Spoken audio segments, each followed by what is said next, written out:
வணக்கம். கிழக்கு மாகாண காணி மீட்புக்கான வலையமைப்பினராகிய நாங்கள் இன்று இந்த வாரத்தினை காணி மீட்புக்கான விழிப்புணர்வு வாரமாக நடத்துவதற்கு திட்டமிட்டிருக்கின்றோம். அந்த வகையில் கடந்த 30 வருட யுத்தம் நடந்ததுக்கு பின்னர் தங்களது காணி உரிமங்கள் பெறாமலும் அல்லது அவர்களுடைய இருப்பிடங்கள் பல விதத்திலும் சுவீகரிக்கப்பட்டும் வந்து கொண்டிருக்கின்றது.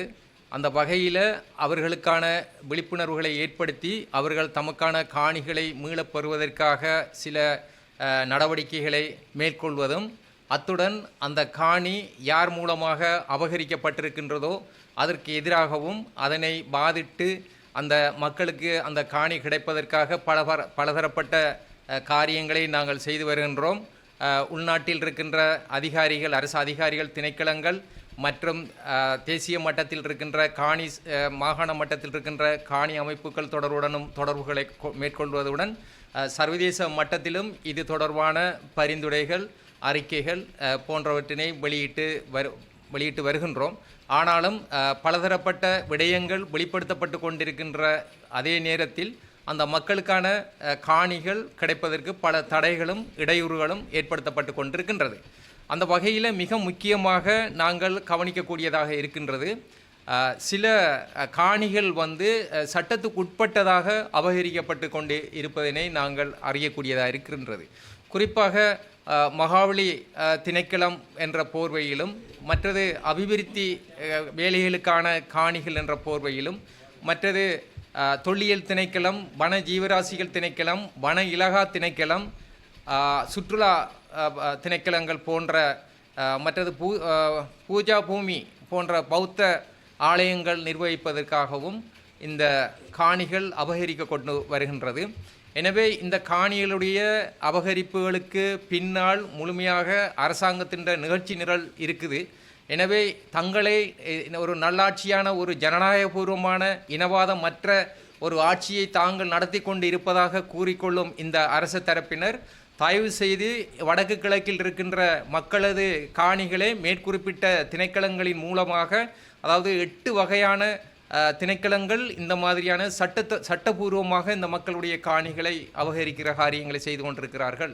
இதனால் அவர்களுடைய வாழ்வாதாரம் இழக்கப்படுகின்றது, வளங்கள் இழக்கப்படுகின்றது, அவர்களுடைய கலை கலாச்சார பண்பாட்டு விழுமியங்களை மேற்கொண்டு நடத்த முடியாத சூழ்நிலை ஏற்படுகின்றது.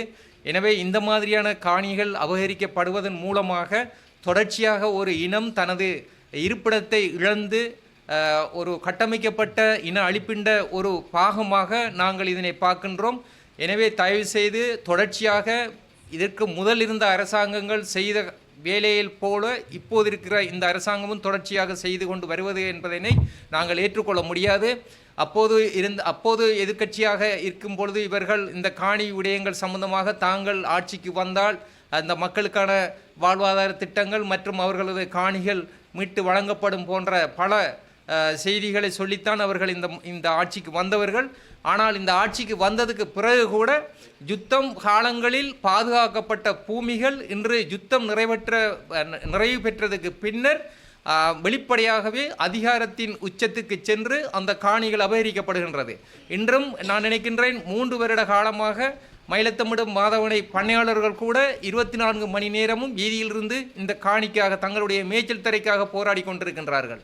அதே போலதான் எல்லா இடங்களிலும் சட்டபூர்வமாக நீதிமன்றம் சில அபிவிருத்தி வேலைகளை செய்யக்கூடாது என்று சொல்லப்பட்டிருந்த இடங்களில் கூட இன்றும் அந்த நீதிமன்ற தடைகளுக்கு மதிக்காது அந்த சில தொல்லியல் திணைக்களத்தின் மூலமான கட்டுமான பணிகள் தொடர்ச்சியாக நடைபெற்று கொண்டிருக்கின்றது.